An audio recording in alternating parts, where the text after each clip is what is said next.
네. 오늘 어떤 설교를 해야 될까 고민을 하다가 방학이라 저 그냥 좀 쉬어 가려고요. 네.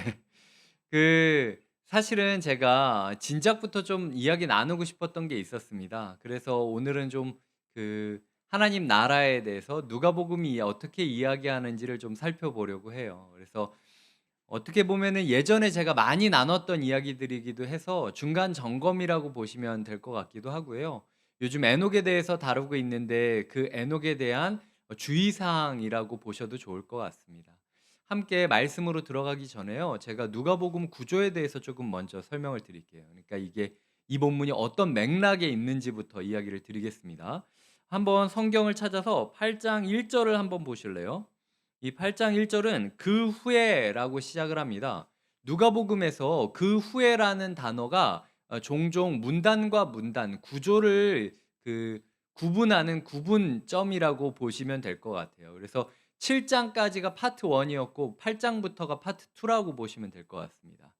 보시면은 7장 마지막에 어떻게 끝났냐면요. 한 여자가 예수님께 향유를 붓고 끝납니다. 그러니까 죄를 지었던 한 여인이 울며 자기의 가장 귀한 것들을 거룩한 낭비를 통하여 예수 그리스도께 부은 행동, 그 부은 행동을 예수님께서 극찬하시면서요. 죄사함의 선언을 하시고 평화를 명하신 예수님의 말씀이 있었습니다. 그러니까 여기서 이제 일단락이 되는 거죠. 예수 그리스도의 사역의 목표점이 뭐냐? 죄인이었던 한 여인이 예수 그리스도 앞에 나와 그 앞에 모든 것을 쏟아붓고 그로 말미암아 죄사함과 평화의 선언을 듣는 것이 예수 그리스도께서 이 땅 가운데 오신 이유라고 이야기를 하고 있습니다. 그러니까 성경은 하나님께서 왜 우리가 그 여인처럼 믿음 위에서 음 용기 내서 예수님께 나와 눈물과 거룩한 낭비로 신앙 고백을 드려야 하는지에 대해서 다시 한번 이제 똑같은 것들을 시작하시면서 왜 그래야만 하는지 설명을 시작하는 게 8 장부터라고 보시면 될 것 같아요. 왜 그래야 되느냐? 8장 1 절에 보면은 처음에 이 네 가지 땅에 떨어진 씨 비유가 있죠. 4 절부터 8 절까지. 그래서 하나님 나라 대한 공동체가 생겼다라고 합니다. 그러니까 그 하나님께서 대한 공동체를 우리에게 주셨다라고 이야기를 하고요. 그 중심에는 말씀에 그 말씀이 심겨져야 된다고 15 절까지 이야기를 하고 있습니다. 씨 뿌린 자들의 그 씨 뿌린 비유를 하시면서 하나님 나라 가운데 대한 공동체, 그 여인들과 같은 믿음을 가진 자들이 모인 대한 공동체가 생길 것인데 그 중심에는 하나님의 말씀이 심겨져 있어야 된다라고 이야기를 하고 있는 거죠. 그리고 마음에서 말씀이 자라는 사람은 16 절부터 보면요. 등불이 이제 켜진 등불처럼 증거가 나타나는다라고 이야기를 하시면 될 것 같아요. 그래서 도대체 말씀이 마음에 심겨진 사람은 증거가 일어나는데 그 증거가 뭐냐? 그다음에 19 절부터 보시면 예수의 가족이 된다는 거예요. 이전까지는 예수님과 전혀 상관없는 자로 살았지만 내가 예수의 일을 나의 일로 여기고 예수가 나의 상황을 자기의 상황으로 여기게 되는 말씀으로 인하여 거룩한 가족이 구성되는 것이 하나님께서 예수님을 보내신 이유라고 말씀하고 계시는 것이죠. 이것이 21 절까지의 내용입니다. 그런데 이런 가족, 대한 가족을 막기 위해서 사단이 무엇을 하냐면 22 절부터 25 절까지 보면 광풍을 보내고 있죠. 어떻게든 예수 그리스도가 말씀을 전하지 못하게 하려고 자연 만물을 동원해 가지고 철저하게 막고 있는 사단의 처절한 전투를 보고 있고요. 그리고 오늘 우리가 읽은 26 절부터는 그럼에도 불구하고 그 광풍을 뚫고 이 세상 가운데 오셔서 어떤 일을 하고 있는지 예수 그리스도의 사역을 나타내고 있습니다. 그러니까 예수님께서는 할 수 있는 것이 말씀을 전하는 것이 예수님의 유일한 소망이셨다라는 거죠. 그리고 말씀을 통하여 우리 삶이 바뀌기를 원하고 있다라는 겁니다. 오늘 우리가 읽은 본문은 예수님께서 이 사단의 철저하고 맹렬한 저항에도 불구하고 어떻게든 씨를 뿌리려고 하는 의지를 보여주고 있어요. 그러니까 씨 뿌리는 자의 비유를 보실 때 우리가 8 장을 보시면은 그 뭐 길가에 뿌려지고 바위 위에 떨어지고 가시떨기 떨어지고 좋은 땅에 떨어진다라고 이야기를 하는데요. 여기 보시면은 사실은 이게 그냥 너희가 길가이면 길가가 아니라 좋은 땅이 돼야 된다 이 얘기가 아니라 당시 농업은 씨를 뿌리는 거였습니다. 심는 게 아니라. 그래서 사실 나중에 이제 저희가 이 씨 뿌리는 비유를 다룰 때 제가 이야기 드리겠지만 이 비유의 핵심은 주님께서 죽어라고 뿌리시겠다는 거예요. 죽기까지 뿌리겠다라는 거예요. 내가 너의 삶에 계속 말씀을 뿌릴 건데 때로는 너의 삶이 너의 마음이 길가일 수도 있고 바위일 수도 있고 가시떨기일 수도 있겠지. 근데 내가 계속 말씀을 뿌리고 뿌리고 뿌리고 창조 때에 있었던 하나님의 계시, 자연 계시와 많은 선지자를 통해서 보내주신 특별 계시와 그리고 이 성경을 통한 계시와 결국에는 예수 그리스도께서 뿌려지심으로 말미암아 보내고 보내고 보내고 보내서 좋은 땅에 심겨질 때까지 내가 절대로 너희를 포기하지 않겠다라는 농부의 결의인 거나 마찬가지인 거죠. 그런데 그 농부의 결의가 이렇게까지 귀신과 싸우면서까지 우리에게 말씀을 뿌리려고 노력하시는 이유가 뭘까? 그리고 그 과정이 어떻게 되는가에 대해서 우리가 몇 가지 살펴보도록 하겠습니다. 오늘과 아마 금요일 정도까지 다루게 될 것 같아요. 먼저 첫 번째로 우리는 맞은편으로 건너가야 된다라는 거죠. 26절을 보겠습니다. 26절을 보면 그들이 갈릴리 맞은편 거라사인의 땅에 이르러라고 하고 있습니다. 예수 그리스도의 사역은 항상 맞은편으로 건너가는 사역이었어요.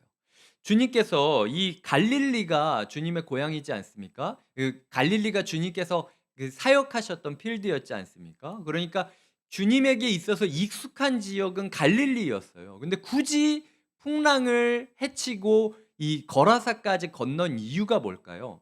말씀을 끝날 때 우리는 알게 되겠지만 예수님께서 여기서 하셨던 일은 딱 하나밖에 없었어요.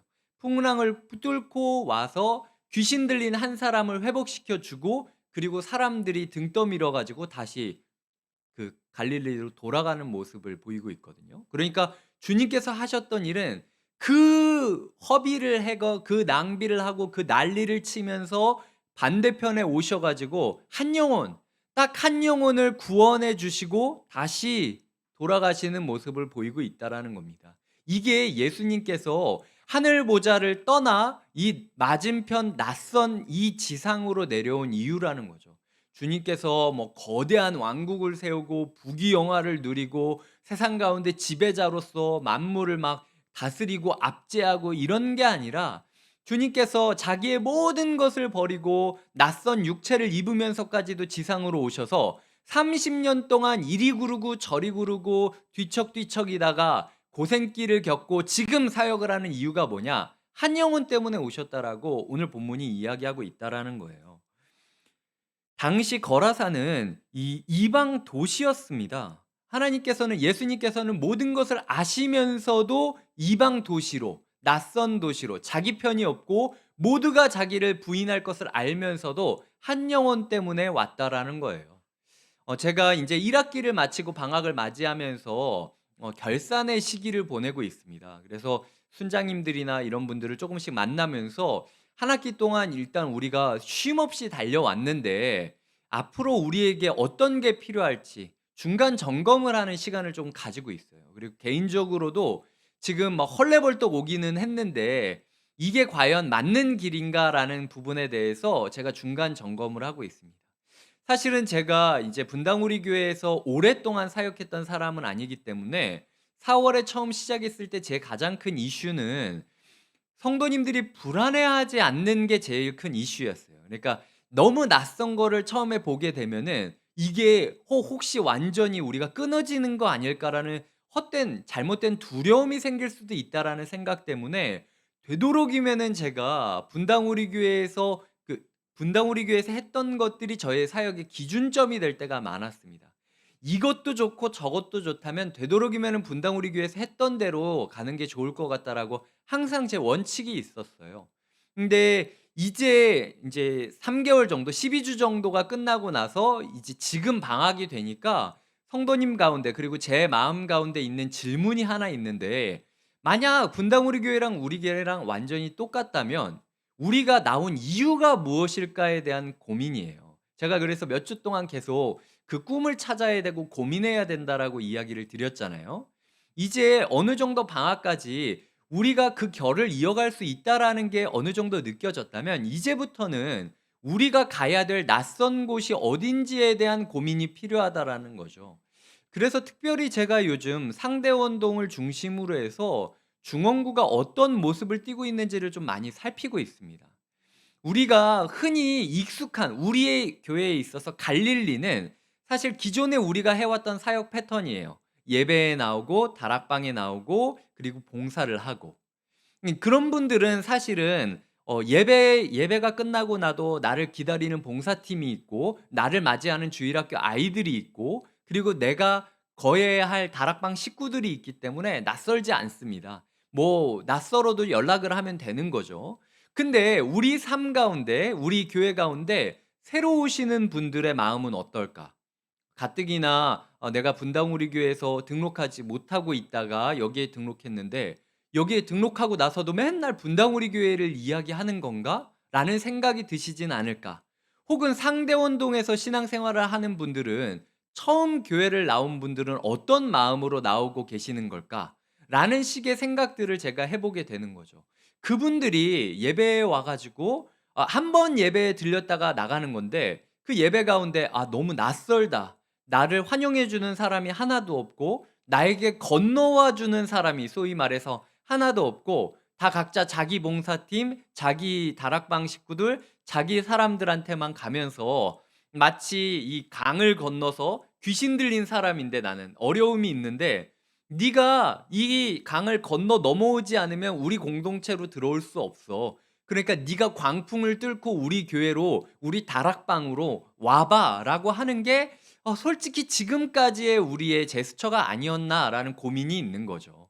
그러니까 맞습니다. 다락방에 와야만 소그룹을 경험할 수 있는 게 맞고 낯선 분이 있다면 제가 1순위 순위로 봉사를 추천해요. 봉사팀에 가면은 다락방에 들어가면은 그래도 아는 사람은 교제권도 형성되고 "낯설지 않을 겁니다."라고 제가 권하기는 하는데 이게 최선인지에 대한 고민이 있는 거죠.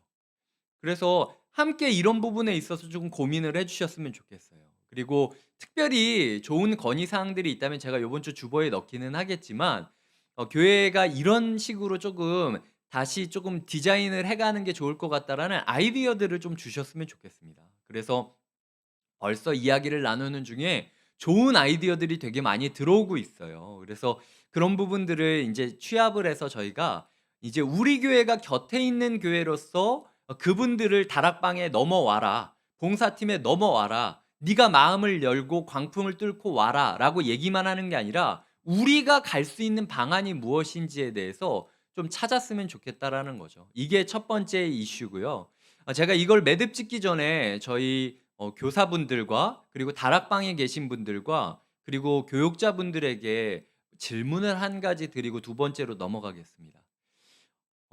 예수님께서 자기가 거절당할 걸 알면서도 광풍을 뚫고 낭비를 해 가면서 거라사 땅까지 오셔서 딱 한 영혼 구원해 주고 가셨어요.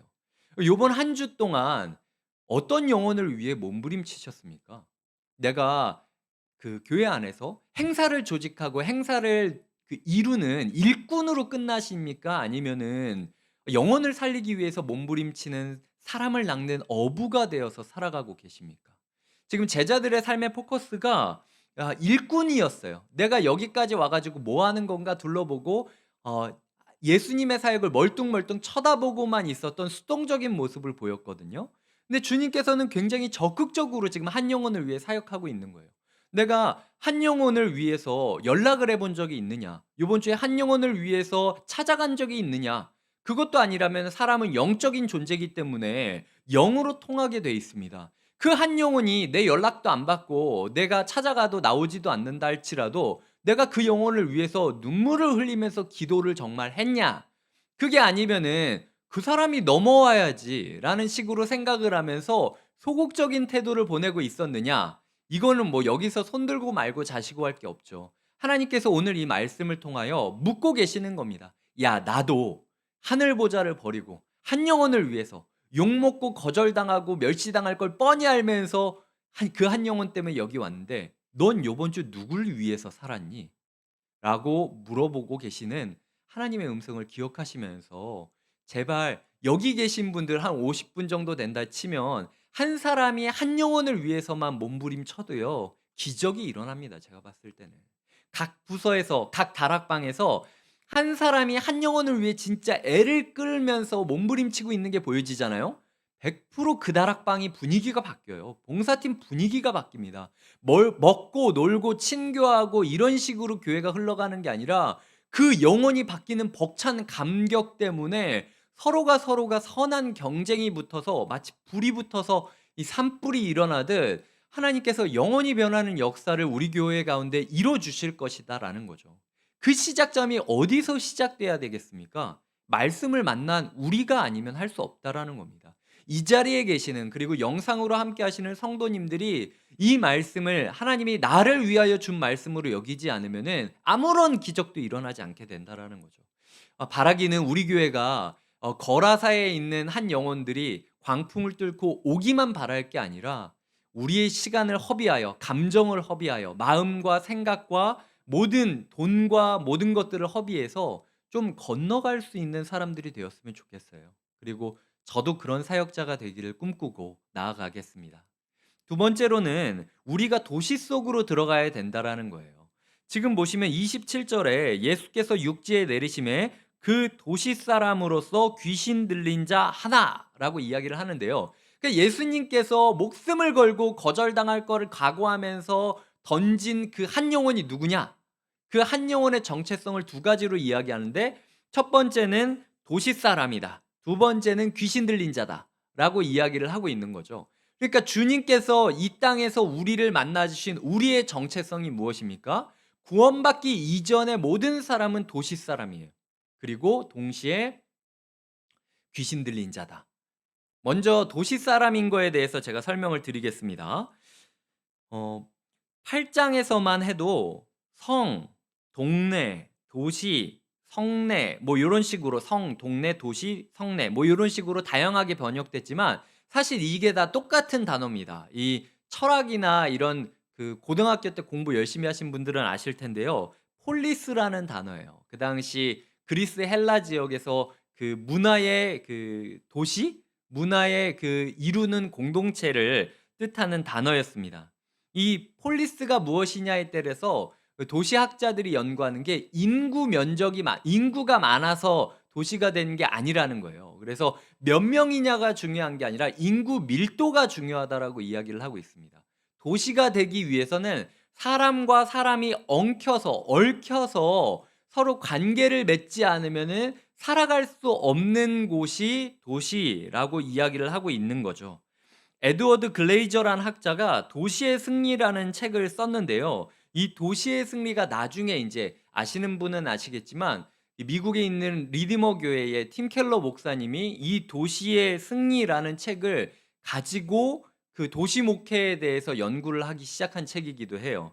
이 도시의 승리라는 책에서 도시를 지역이나 건물이나 환경이 아니라 사람들이 가까이 함으로 서로 얽히고 교류하는 장소라고 정의를 내리고 있습니다. 그러니까 성벽이라는 울타리 안에서 사람들은 불을 축적하고 안전함을 느끼고 타인과 교류하면서 그 안전한 교류 가운데 문화를 발달시키는 모습들을 보이고 있다라는 거죠.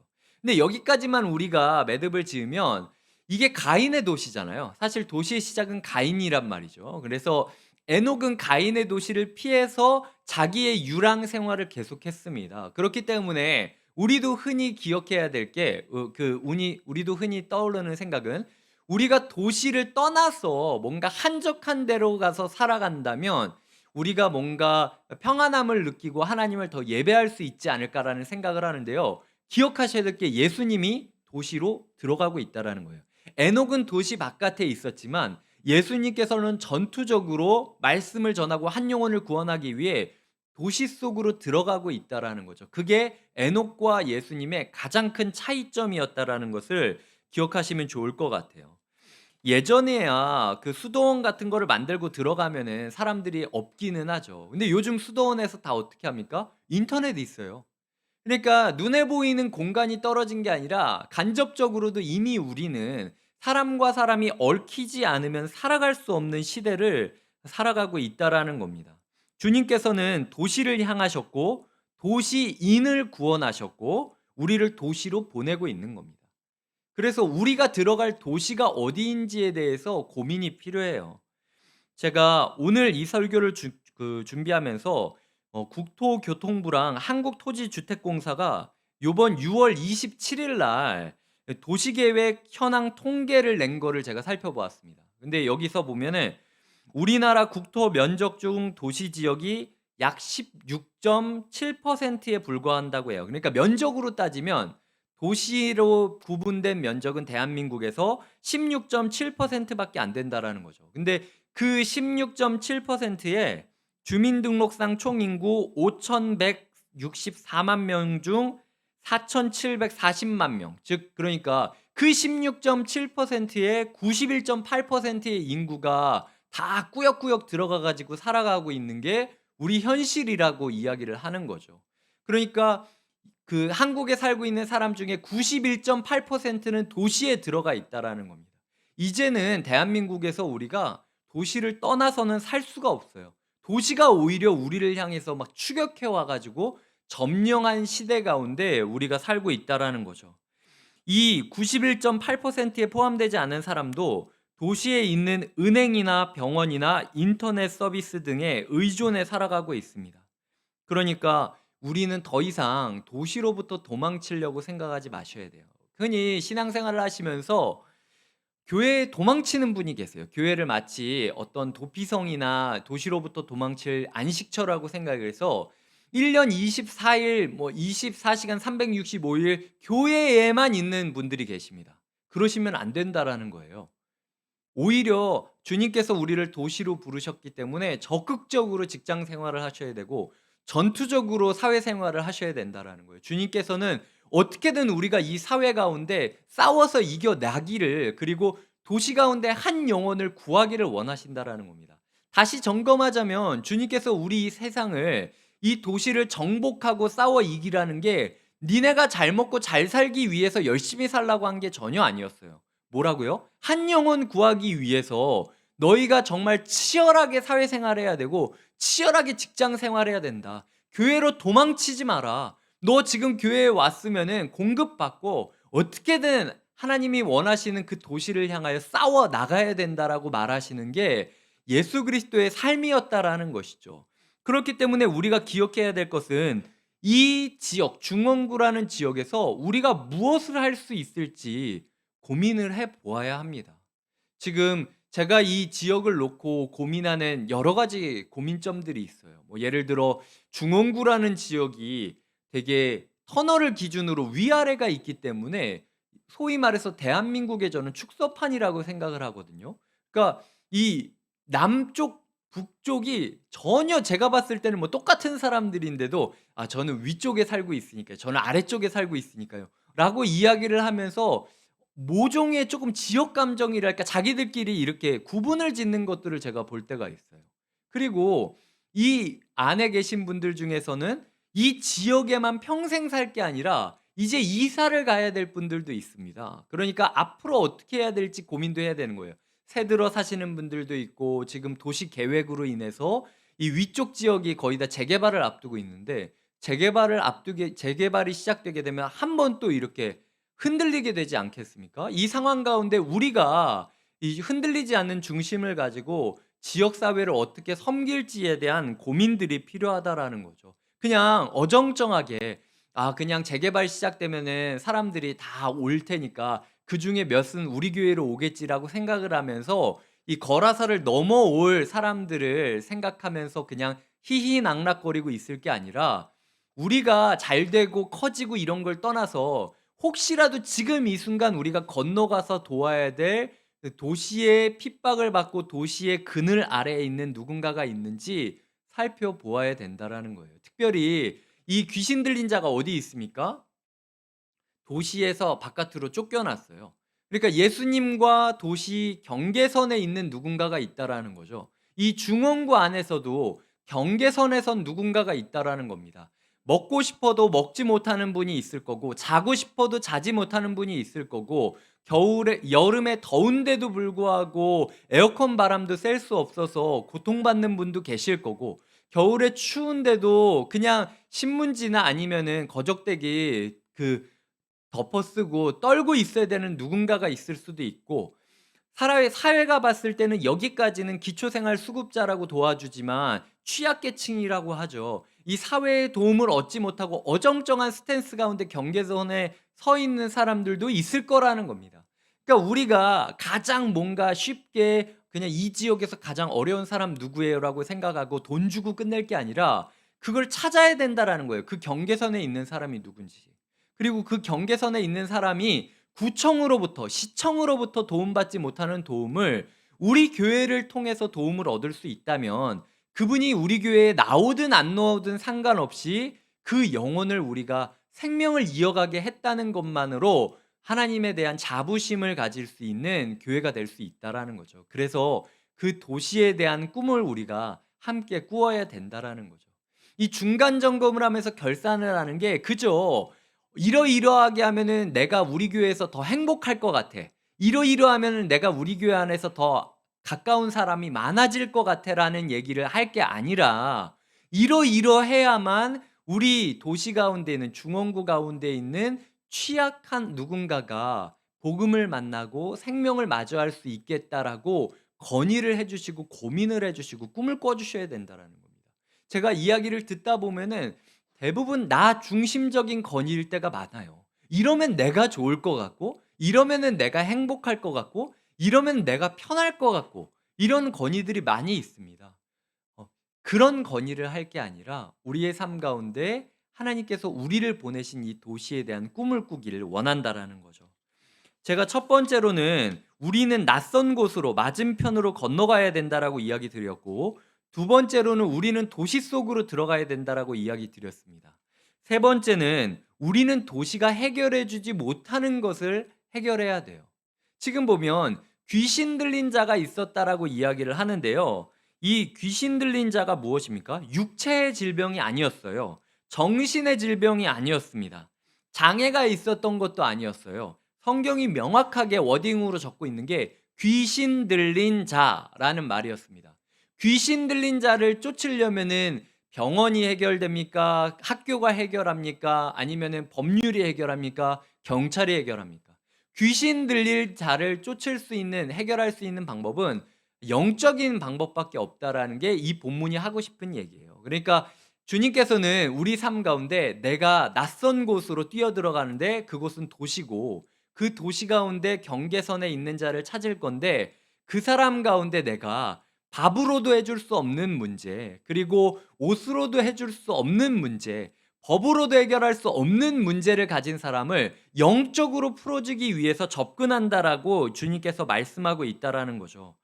도시에 많은 혜택이 있죠. 이 도시 안에 있음으로써 교통편을 누리고 여러 시설들을 이용하고 굉장히 쉽게 살 수 있지만, 우리가 주목해야 될 것은 그럼에도 불구하고 이 도시가 우리를 해결해 주지 못하는 무언가가 있다라는 것을 찾아야 된다라는 겁니다. 사람들이 문화가 발전하면 발전할수록 관계가 느슨해집니다. 특히 코로나로 인하여 저희의 삶이 어떻게 됐냐면, 도시의 정체성이 제가 밀도라고 이야기를 드렸잖아요. 근데 육체적으로는 밀도를 유지하고 있는데 그 마스크를 쓰고 서로가 서로의 관계를 닫음으로써 그 밀도가 완전히 해지돼 버리는 겁니다. 그러니까 다시 몸은 우리가 부대껴 살아가고 있지만 사실 관계적으로는 너무나도 방치되어 있고 표류하고 있는 사람들이 많이 있다라는 거죠. 예전에 영국의 예를 제가 읽은 적이 있었는데, 영국에서 코로나가 있었을 때 정부에서도 이걸 어떻게 해야 될지 몰라서 전전긍긍하고 있었는데, 그 당시 영국 교회가 이슬람에 의해서 되게 많이 약소화되어 있었고, 사람들이 되게 많이 여긴 이제 교회는 마이너하다라고 이야기하는 상황이었거든요. 근데 그 당시 교회가 두 가지를 크게 합니다. 첫 번째는 우리가 그 공공 택배처럼 코로나 걸린 사람들 택배 보내줘 가지고 이렇게 라면이나 이런 거 주잖아요. 그런 것처럼 정부가 돈만 줘라. 그럼 우리가 다 패키지하고 준비해 가지고 배달까지 할게라고 이야기를 한 거죠. 그 당시 사회에서 어떻게 해야 코로나가 걸리는지 명확하게 원인이 안 나왔기 때문에 내가 코로나 걸린 사람의 집 앞으로 가서 이걸 내려놓고 온다라는 것, 그리고 함께 모여 가지고 이걸 패키지한다라는 것은 굉장한 위험 부담을 안고 있는 지점이었습니다. 근데 교회가 앞서서 "우리가 일할 테니 정부가 돈을 달라."라고 이야기를 해서 그 일들을 교회가 감당을 했어요. 또한 이 노숙인들 분 가운데서 코로나로 인해서 죽는 분들이 너무 많으니까 교회가 문을 열었습니다. "우리 당분간 예배 다른 데서 드리거나 아니면은 마당에서 드리거나 이럴 테니까 우리 교회 문을 열고 노숙인들을, 우리가 코로나 걸린 사람들을 이 안에서 우리가 임시 보호소로 만들겠다."라고 영국 교회가 서로 앞다투어 건의들을 해요. 그래서 임시 보호소로 교회들이 사용되었습니다. 그 시기 이후에 코로나라는 이 폭풍이 지나갔지만 그럼에도 불구하고 사람들의 인식이 바뀌기 시작했다는 거죠. 여전히 영국 교회는 인원이 많지 않지만 그럼에도 불구하고 사람들이 교회를 생각하는 그 마음이 '아, 이 사람들은 자기들이 죽을 수도 있는 상황 가운데서도 영혼을 소중히 여기는 사람이구나.' 말만 우리가 영혼을 소중히 여겨야 된다고 하는 게 아니라 진짜 삶으로 목숨을 걸고 그 말을 지키는 사람들이구나라는 사실을 깨닫게 되었다라는 거죠. 이제 다시 코로나가 붐이 더블링되고 있는 상황입니다.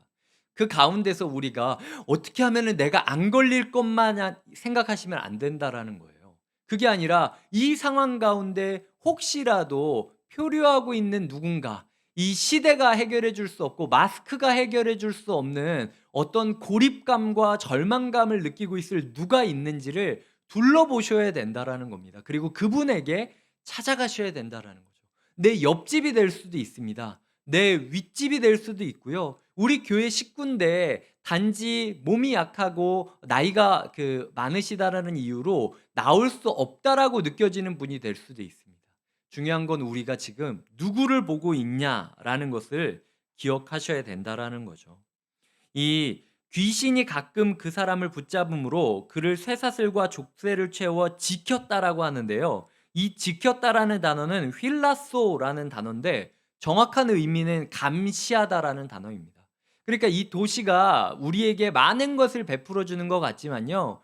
소위 말해서 도시 가운데 골칫덩이, 돈이 안 되는 사람들, 뭔가 부족하거나 열등하다라고 느껴지는 이 도시의 혜택을 누리기에는 돈이 별로 없는 사람들 같은 경우는 되게 사람들이 방치하고 감시하는 정도로 사람들을 대할 때가 많다라는 거죠. 그러니까 이 화려한 도시 가운데 여전히 방치되어서 경계선으로 밀려났고 사람들에 의해서 싸늘하게 감시되어지고 있는 그 시선들을 받고 있는 사람을 오늘 우리가 찾아가야 된다라고 이야기하셔야 되는 겁니다. 제가 주일학교 교역자였을 때 아직도 제가 기억하는 게 있었는데 저희 친구들 중에서 유난히 지저분했던 친구가 있었어요. 근데 그 친구의 삶을 제가 알거든요. 녹록한 상황이 아니었어요. 사실 부모님들 상황도 그렇고 자기 정신을 제대로 유지하면서 깔끔하게 나오기에는 방치돼 있는 때가 많았습니다. 제가 사역하자마자 일부러 애들 보는 앞에서 그 친구 머리를 되게 많이 쓰다듬어 줬어요. 그 친구가 형제였는데 그 친구 머리를 쓰다듬어 줄 때마다 사람들이 너무 더럽다고 "어떻게 그걸 쓰다듬냐."고 이야기를 했고, 이 친구도 처음에는 자기 너무 더럽다고 막 이야기하면서 막 마치 이렇게 전도사님한테 자기가 공격하는 것처럼, 머리로 더 공격하는 것처럼 전도사님 저 만지면 안 될 것 같은데요." 이렇게 이야기를 했거든요. 제가 한 1년 반을 쓰다듬었던 것 같아요. 볼 때마다 가 가지고 "내가 널 사랑하고 네 머리 비듬이 많아도 난 너무 이 비듬까지도 사랑할 수 있다고. 니네도 이렇게 사랑해야 된다고." 근데 그 쓰다듬는 1년 반이 그 친구를 얼마나 변하게 만들었는지 몰라요. 지금 그 친구 정말 잘 살고 있습니다. 그리고 자립해 가지고 다른 부모 그늘 안에서 있었던 친구보다 훨씬 더 자립해서 사람들을 돕고 그 사랑을 잊지 않고 살아가고 있는 모습을 제가 보고 있어요. 우리 삶 가운데 내가 보기 예쁜 아이, 내가 뭔가 깔끔한 아이, 누가 봐도 좋은 아이를 더 쓰다듬는 게 아니라 누가 봐도 건드리지 않을 것 같은 아이를 오히려 안아 주고 쓰다듬어 주고 축복해 주고 하는 모습이 우리 교회 주일학교 가운데 있다면 저는 반드시 변할 거라고 생각해요. 주님께서 그런 교회를 우리 교회가 되기를 원하신다라는 거죠. 말씀을 맺겠습니다. 제가 되게 슬픈 경고를 하나 드릴게요. 보시면은요. 이 사탄이 어떻게 하는지를 한번 볼게요. 28 절에 보면요. 지금 이 사탄이 예수를 보고 부르짖었다라고 이야기를 하고 있어요. 그리고 큰 소리로 부르짖되 지극히 높으신 하나님의 아들 예수라고 당시 사람들이 하지도 못했던 신앙 고백을 지금 사탄이 하고 있는 겁니다. 그리고 마지막에 보면은 이 지금 그 간구한다라는 표현이 또 나와요. 그러니까 31 절에 보면은 간구하죠. 그러니까 우리가 봤을 때 예배 시간에 우리가 계속 이야기하는 게 부르짖어 예배해야 된다고 하는데 지금 사탄이 부르짖어 간구하며 신앙 고백을 하고 있는 모습을 보여주고 있는 겁니다. 그러니까 요 말을 뒤집으면 우리가 신앙생활을 한다 하면서 열심히 부르짖고 열심히 간구하고 또 신앙을 고백하지만 그 가운데 가장 중요한 정신을 잃어버리게 되면 이건 다 껍데기에 불과하다라는 거예요. 오히려 이걸 통해서 사단이 역사하는 통로가 될 수도 있다라는 거죠. 그 정신이 무엇이냐? 28 절에 보면 당신이 나와 무슨 상관이 있나이까? 라는 구절입니다. 그러니까 우리가 예수님과 상관 있는 삶을 살지 않는 모든 것은 다 헛되고 악한 것으로 사용될 수 있다라는 거예요. 내가 아무리 부르짖고 아무리 간구하고 아무리 신앙을 고백해도 내 기도와 간구와 고백 가운데 주님과 관계를 맺고 싶다. 주님의 나라로 내가 얽히고 설키면서 들어가고 싶다라고 결단하지 않으면 우리는 사탄의 도구가 되어서 살아가는 사람으로 전락할 수 있다라는 거죠. 우리의 기도의 가운데, 우리의 삶 가운데, 우리의 예배 가운데 그저 부르짖고, 그저 신앙 고백하고, 그저 껍데기만 가지고 간구하는 인생이 아니라 예수 그리스도와 관련 있는 삶. 예수 그리스도가 가신 맞은편으로 우리도 가고, 예수 그리스도께서 들어가셨던 도시로 우리도 들어가고, 예수 그리스도께서 찾으셨던 경계선에서 방치되어지고 감시받고 있는 누군가를 찾아가 그를 품에 안으면서 예수 그리스도의 말씀을 심겨주는 삶이 없다면 우리의 삶은 사탄의 도구로 전락하게 될 것이라는 사실을 오늘 말씀을 통하여 맺고 있는 겁니다. 이거는 특히 교회 안에서 신앙생활 오래 하셨던 분들이 경고로 삼으셨으면 좋겠어요. 우리가 경건의 모양은 있지만 경건의 능력을 잃어버릴 수 있습니다. 우리의 이 여름 사역과 여름 성경학교와 수련회 사실 이번 주 토요일부터 시작하는데 우리 교회 가운데 진짜 이 건너편으로 건너가 한 영혼을 구원하는 역사가 우리의 삶 가운데 가득하길 소망하고 축복드립니다.